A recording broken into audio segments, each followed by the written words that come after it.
You are listening to the Horse Radio Network, part of the Equine Network family.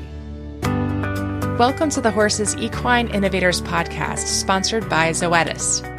I'm your host, Stephanie Church, editorial director at thehorseandthehorse.com. Every day, researchers at universities and other institutions around the world are examining new ways to care for and understand our horses. In this podcast series, we talk to those innovators to learn more about their work.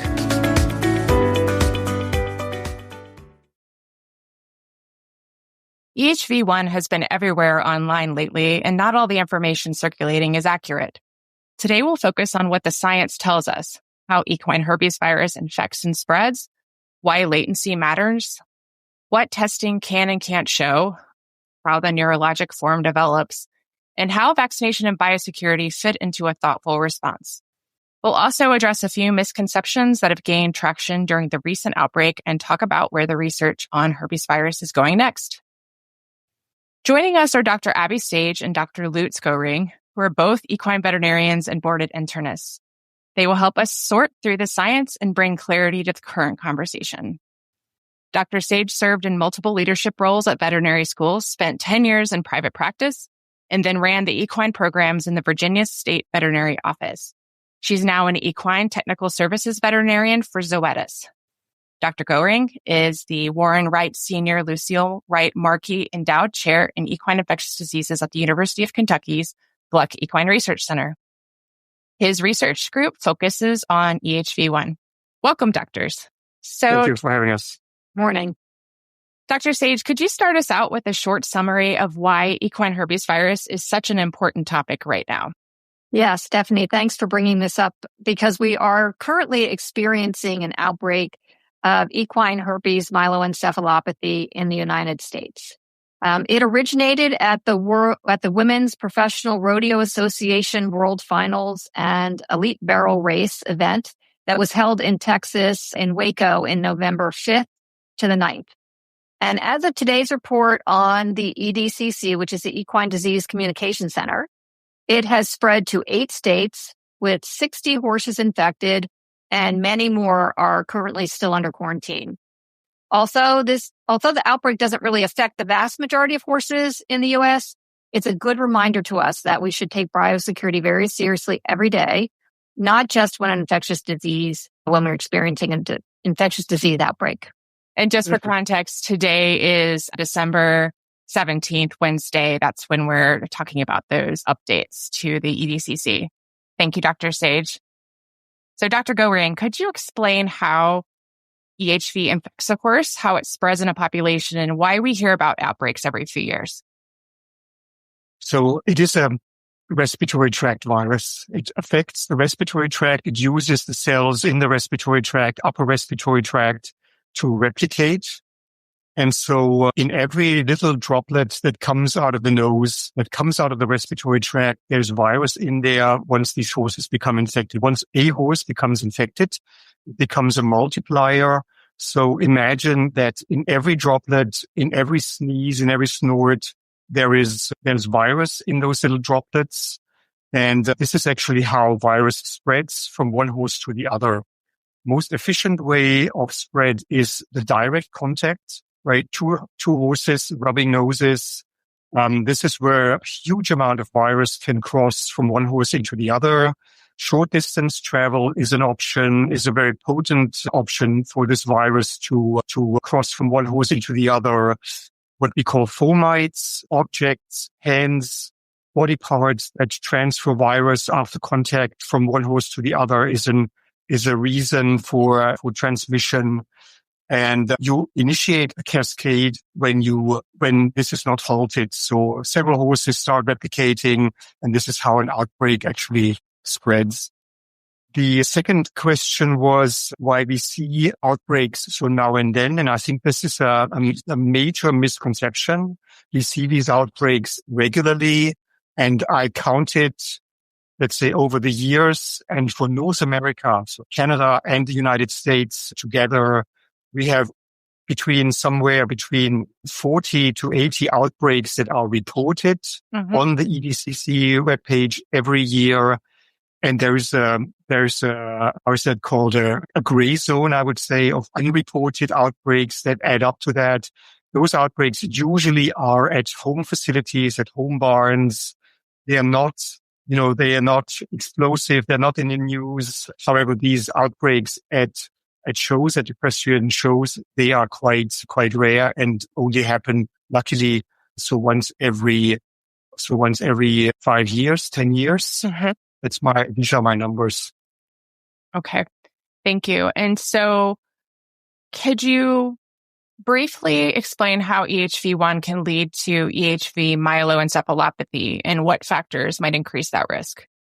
So the myeloencephalopathy, or abbreviated EHM, that's a multifactorial disease. What's a strict requirement is that you have infection of the respiratory tract, you have migration of virus that goes to the local lymph nodes, it replicates there, and from that point on, virus can disseminate, can spread through the bloodstream in cells, packaged white blood cells, packaged through the bloodstream, and goes what we call viremic, into a viremic phase. Mm-hmm. This is a transportation phase, virus in the bloodstream. This is how this virus reaches the small vessels, blood vessels, in mainly the spinal cord and in the central nervous system. It causes an infarct-like picture, stroke, multiple strokes at several levels of the spinal cord. And the more of these stroke phenomena we have in the spinal cord, the more severe will be the disease outcome. Factors that you need for this infection is definitely this viremic phase, so the spread through the body for a virus to reach the spinal cord and the central nervous system. But there are also, and there are viral factors that promote this. There are viral strains among the family of EHV-1 that are more prolific, that go into a higher proportion of viremia for longer days. So there's more of a shower into the spinal cord to cause disease. But there are also host factors that favor the development of this neurologic component. And we have a strong connection with breed, with age, and with the female sex. Those horses are more likely to develop EHM, while a majority of horses will develop viremia. Only a proportion of the viremic horses will develop EHM. When it comes to breed, what's important to realize, it's the tall horse that is more likely to be affected with EHM. The sport horses, the quarter horses, Western, the paint horses, standardbred, saddlebred, thoroughbred, and less likely are the Arabians, the smaller breeds, pony breeds, in this summary. I realize I should probably zoom back a little bit and ask, okay, so what does this disease actually look like in a horse that's affected with respiratory versus what do those infarctions cause in the neurologic horse? Can you just describe, either one of you, describe what these signs look like practically to the horse owner and veterinarian? Sure, I can. So when the horse is first infected, it will show and can show respiratory signs. So these are in young horses generally. Will show nasal discharge, not usually a cough, a slight fever. They become lethargic. They don't want to eat very much. And usually that lasts only 3 to 4 days. And in most horses, if we see any signs at all, those would be the signs that we see. However, in horses that develop the neurologic form, then we will start to see a real variety of signs. So they can show anything. The classic, I'll say, is this what we call an ascending paresis, where they become very weak in the hind end first. There's often pictures in all the veterinary textbooks about dogs sitting where the horses can't really get up. I've seen a lot of EHM cases. I honestly have never seen that, but that is sort of the classically described one of the signs. They also will be unable to urinate and defecate. But then those signs classically will ascend up through the spinal cord and can affect the front limbs. I would say in my experience with the cases that I have seen, almost always the first horse that's seen in a outbreak is almost always down. and usually happens quite quickly. So they'll describe they were riding the horse that afternoon, and this evening the horse was down and unable to rise. And that's generally the index horse, although certainly we can see lots of other signs as well. And then we'll see then a variety of neurologic signs. So they can be everywhere from encephalitis-like signs or just really very specific neurologic signs, maybe even one-sided. It just depends based on the pathophysiology that Dr. Goehring described. It really can hit a lot of places in the nervous system. Thank you. If I may want to add up a comment is and I want to introduce the term first hit effect. This is what Dr. Sage described as the index case. Usually if we have an outbreak with cases of neurologic disease and mixed with fever cases with a duration of, let's say, 4 to 6 weeks, we see those very intense, the severely affected horses at the very beginning of the outbreak. The first half of an outbreak, that is the one that usually shows the majority of all neurologic cases.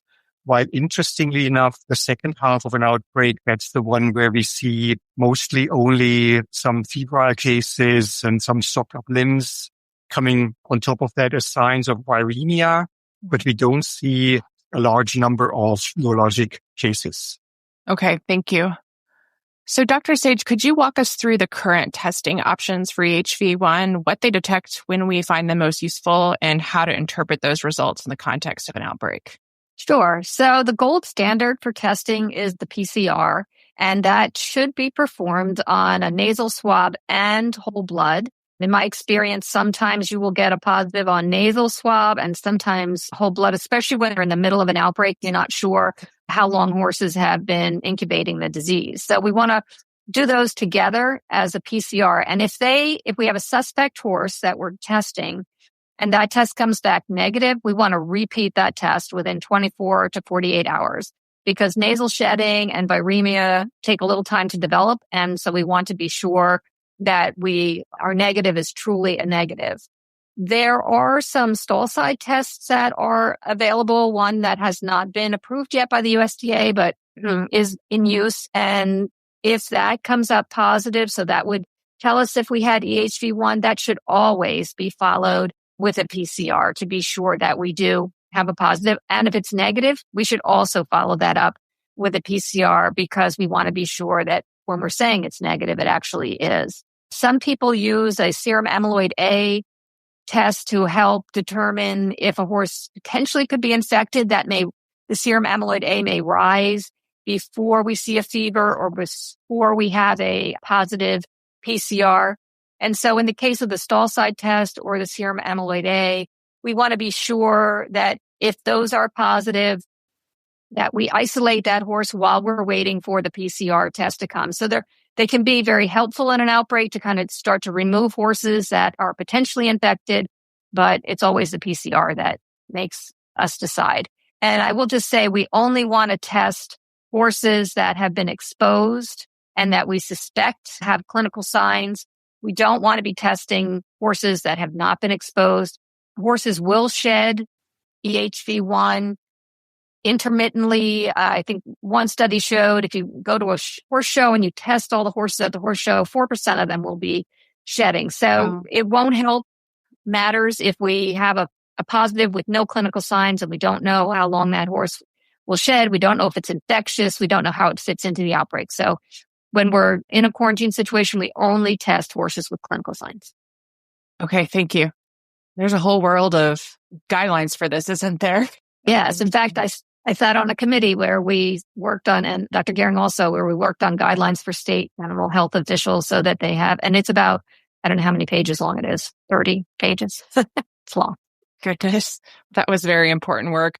Okay. So Dr. Goehring, you have researched EHV-1 extensively. What aspects of this outbreak do you find compelling or even unusual, or has the recent outbreak unfolded in a pretty typical way? But it is certainly, it's a rare event. Luckily, it's a rare event. And I kind of think back of a timeline where we had the Ogden outbreak in 2011, followed by or even earlier than that, there was a Florida outbreak in show horse population. Well, in Florida, there was an outbreak at a venue, at an equestrian event in Utah. And then there was a number of years of relative quiescence. We had the large Valencia outbreak in Spain in 2021. And we had also horses going to a venue for training and for competing. We had a very recent outbreak, which was a novelty in Chile. Near Santiago, an outbreak where horses developed neurologic signs shortly after arrival, and then disease was propagating among the horses in those different barns at the showground.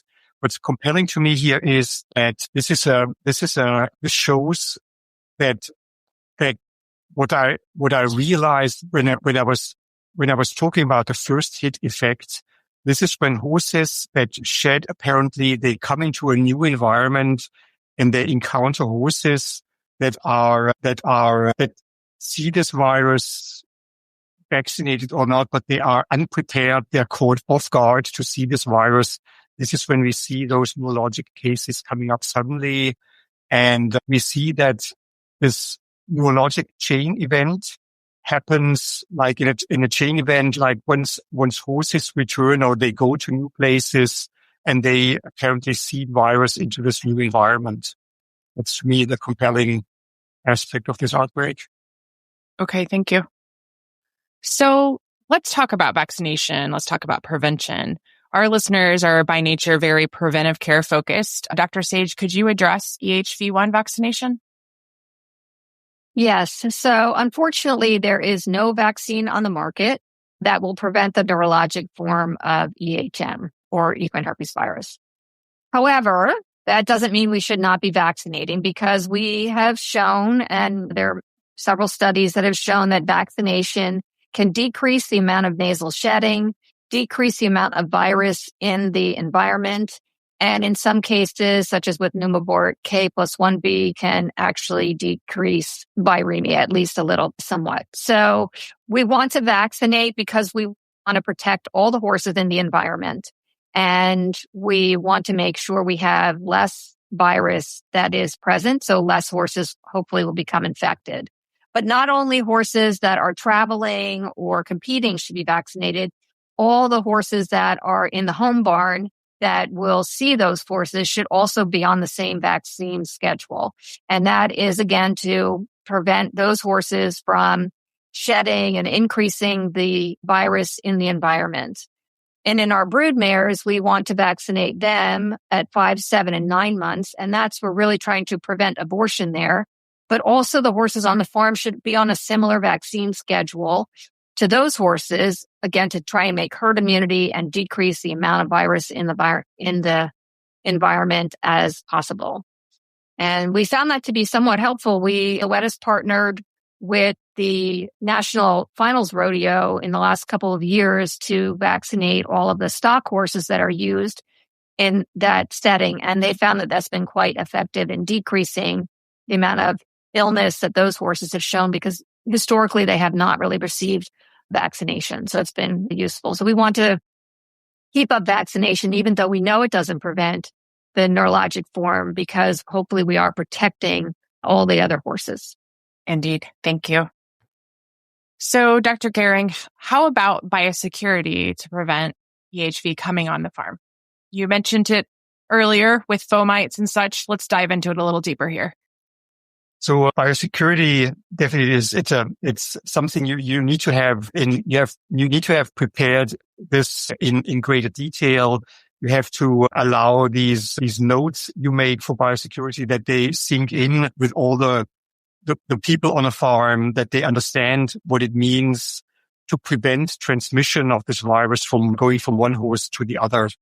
I think you can go in very deep detail. I think the most profound things to consider is actually to prevent immediate contacts between a horse that is coming that is new to the farm, that is coming from a sale, that is coming from, a new boarder on a farm. A lot of horses are carriers of EHV-1. We call that latent carriers. And these horses, when they are transported, when they go to shows, when they go to when they see the vet, when they move around, they have the capacity to reactivate that dormant virus in their tissues, reactivate, and it returns to the respiratory tract. It may be shed in small amounts. And we need to make sure that new horses in the herd, that they are not in immediate contact with others. I even recommend that new horses that come to a farm, that they should be tested before they mix with the other horses. It's a brief period of acclimatization for these horses, but it would be, I think, a major move forward to test these horses. And in case they shed, we just wait with the introduction before we get them into contact and sit it out until they stop shedding. The other risk factor is the returning horses from any type of horse event, even if these are visits from a veterinary hospital or from a veterinary clinic. They may undergo the same thing of reactivation and shedding small amounts with their nasal secretions. And this is something we can sit out. We need to wait. We need to make sure these horses don't have an immediate nose-to-nose contact with any other horses. Certainly, we can avoid unnecessary contacts between horses year round, but I think that's a very tedious thing to consider as biosecurity measure. Definitely, the towel that wipes the nostrils of a horse should not go from one horse to the other. A brief hand wash is sufficient to wash off virus if there is a large number of viral particles on your hands. I think these are most important things to prevent transmission under home circumstances at a facility. In prep for show season or any travel with your horse, ask your vet about Core EQ Innovator and FluVac Innovator EHV-4 by Zoetis. They are a perfect pair of vaccines designed to help provide comprehensive core and respiratory disease coverage for your horse. So let's say I take my horse up to a local riding area and meet a friend from another premises to go for just a trail ride. The horses don't touch noses, but they're walking 3 or 4 feet away from each other for the full ride. They're both healthy. They're both vaccinated. If I bring my horse back to the farm, do I need to have do I have to be that careful if it's just like a ride 15 minutes up the road? Honestly, we don't know for sure. My gut tells me it's unlikely that something will happen in those very casual and the horse is used to this, right? I mean, it's the other example is a horse goes to an event. It's excited to go there. It performs there. There are certain stimuli, I believe, that allow virus to reactivate. And it's more than average stimuli that cause this. So it's probably not the shared trail ride to come back, but it's more like, the more eventful situations. Mm-hmm. With a lot of horses stabled in the same area, you hear horses whinnying at each other, that kind of thing. Okay. Yes. Yeah. And it's more the impact of these shows that, the excitement. I don't want to call it necessarily stress, but it's more like the excitement when this virus takes the chance to reactivate. Okay. Thank you. And Dr. Sage, let's say there's EHV diagnosed in a barn already and there's an active outbreak. What type of quarantine and biosecurity efforts do you recommend going into that facility? So EHM is reportable to the state veterinarian in all states. And almost every state the animal health official, state veterinarian, will actually run the quarantine. So once they are aware that there's a suspect case or that there is a confirmed case, that animal health official will do an epidemiologic investigation, determine what horses are infected, what horses have been exposed, and then they will quarantine those facilities where those horses reside. In addition, they'll do what we call a trace back, where they will look back 14 days to see if any of the horses on that farm came in contact with other horses. And then those horses that will be deemed exposed in that way would then also be under quarantine. And then once they're under quarantine, then usually we will develop an isolation area within that farm.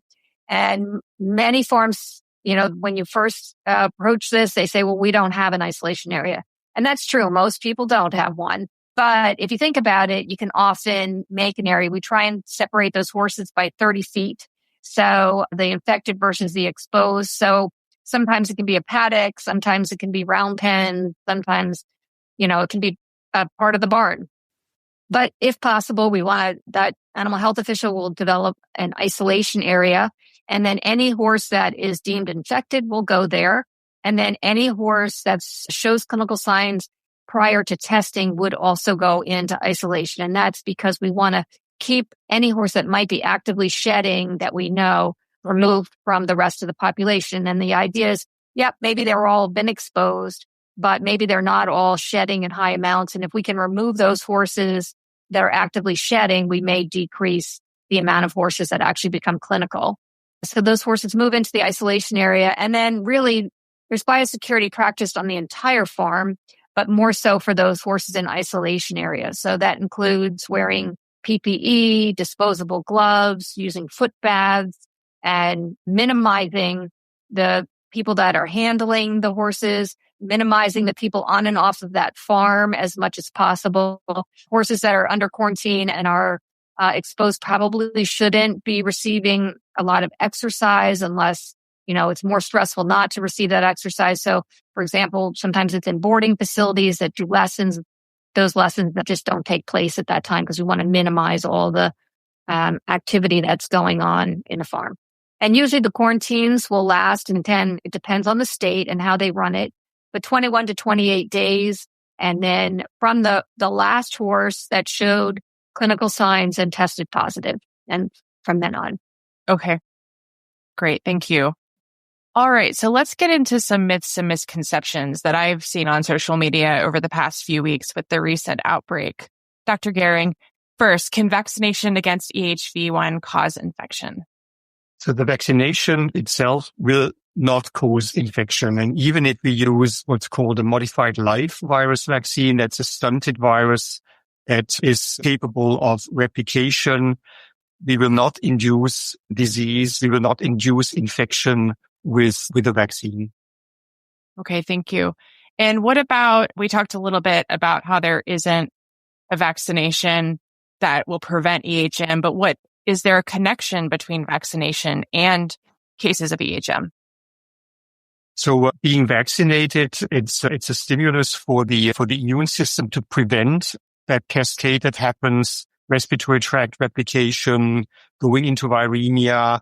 And I always say every little bit helps, right? And it's multifactorial disease. Many things come together, virus strain, host factors, distance of that have to where this virus has to travel from one host to the other.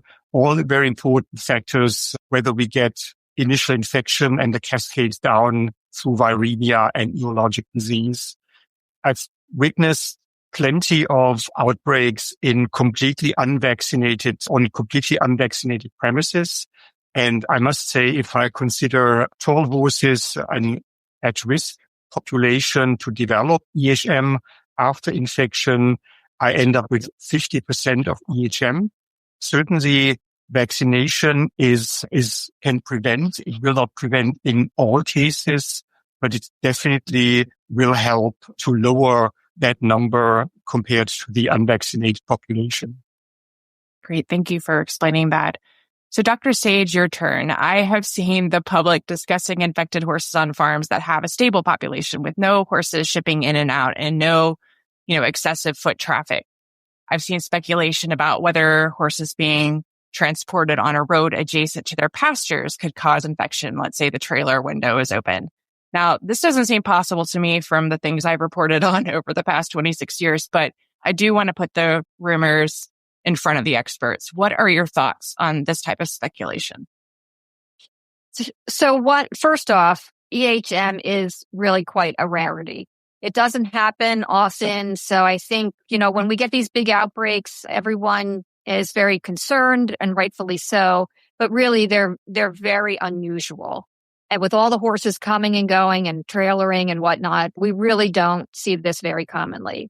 That said, I always say, because you have a horse, there is some risk that that horse could develop EHM or equine herpes virus. And that's because we know it is latent in the horse and they can start shedding. Most of the outbreaks that we see are in, horses that are traveling or commingling with other horses. However, I have presided over a few quarantines where the horses did not leave the farm.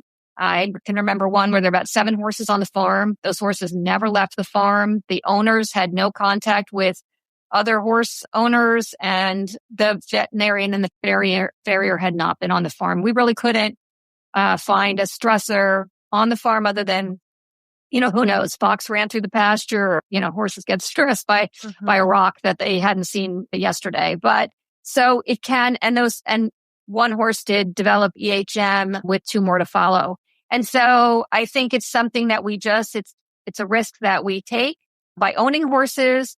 And it is, among other infectious diseases, when we move our horses from place to place and commingle them, that's part of the joy of having horses and the fun of it.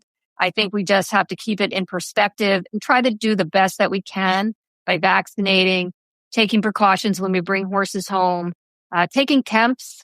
I think that is huge when we go to horse shows. If we could take horses' temps twice a day at a horse show, and any horse with a fever, that horse could be isolated or removed from the show grounds, would be huge. And that's something that we're doing more and more of at shows, but that is a huge thing that could really help with these big outbreaks. Thank you, Dr. Sage. Can I just comment on this real quick? So my same experience, like, right, we had like maybe the one outbreak where we really couldn't identify how this disease came in onto the premises. And we indeed had this argumentation fox ran through. That's a great storyline to tell. But usually it is very worthwhile to kind of trace back what happened 10 days before actually the first neurologic horse appears, because that's the critical time frame, the time window we need to get EHM in a horse. This is the number of days that go by typically before we see neurologic disease. And, if you dig deep in this time period, this is very rewarding usually to identify some of those connections of horses that have been transported, that has been in contact, that went through these premises. And people often forget because it's already 2 weeks ago. The other comment I have is yes, it's very, very, very important to do twice a day temperature taking. And I strongly believe that it's 4 times very more important to take evening temperatures than morning temperatures. Oh, interesting. So please don't take twice a day temperatures at 11 and at 1 o'clock, but take them in the afternoon, evening hours. Okay. It's higher yield of finding a fever. Okay. Interesting. Thank you. Have you heard any misconceptions about EHV-1 in the wake of this recent outbreak, Dr. Goehring? Misconceptions, of course, everybody's shocked by the number of neurologic cases. Everybody suspects this is like a mutant virus, a new variant, something that's out of the ordinary, and it's more aggressive. This is what we hear a lot. And then the misconceptions of what Dr. Sage already touched with, unlikely that by passing a window which ventilates a barn where horses are in there, it's probably not the way of transmission.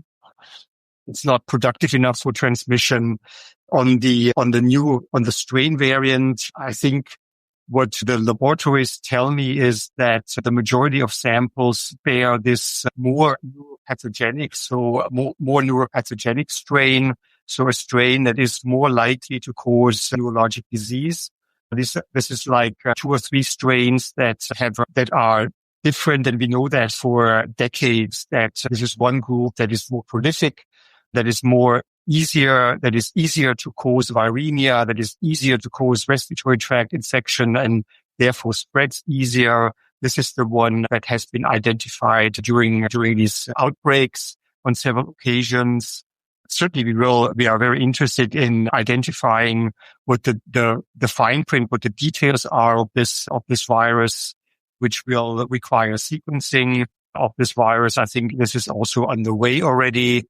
And we will know more about this virus in a few weeks. Great. Thank you. So Dr. Sage, what about from your area of the world? Have you heard any misconceptions that you'd like to address about this disease?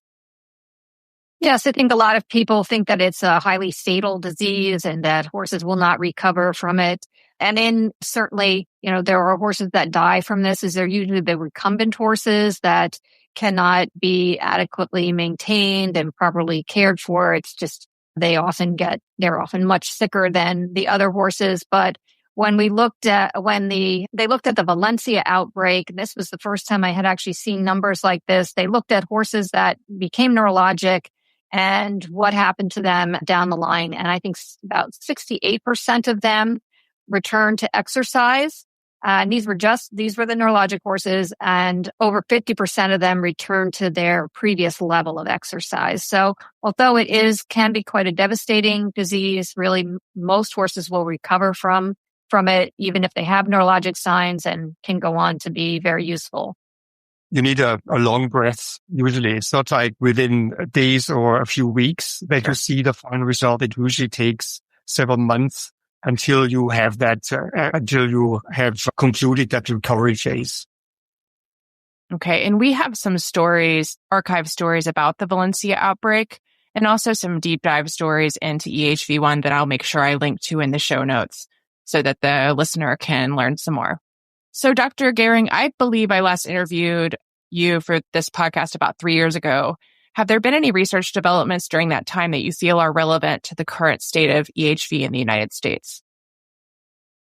So research developments, I wrote down a few things, key papers. There's a paper out there showing that there is a difference whether you see this virus infecting young horses versus old horses. This is like where you go into the risk factor analysis. Yes, older mares, tall horses are more susceptible to come down with neurologic disease. This is Dr. Hussey from Michigan State University. They saw way more neurologic disease in the old mare population compared to the young horse population. It does not take away that you will never get neurologic disease in the youngsters, but the ratio is totally different. We had 1 horse out of 10 with neurologic disease among the yearling horses, and we had more than 80% of neurologic disease in the older mares. Wow. Major accomplishments have been done with the rapid testing. Dr. Sage touched on that with the also including stable or stable site-based testing. It's under development. It's under licensing procedures. We will hear very much more about that in the near future. Everybody, again, let's say 3 years ago, everybody was focused on, this is neurologic disease only happens with a certain number of strains. Strain denomination was very important. We called it the D strain versus the N strain discussion. The Valencia outbreak has been an N strain, which has always been considered the less violent virus causing less neurologic disease. It causes maybe a lower number of neurologic cases, but it definitely causes the same spectrum of neurologic cases. I would think these are the developments maybe that we also identify what you mentioned already, Stephanie, that we identify virus in low numbers at shows, at events, in veterinary care facilities, at racetracks, in low numbers. And apparently this is a little fog that spreads left and right.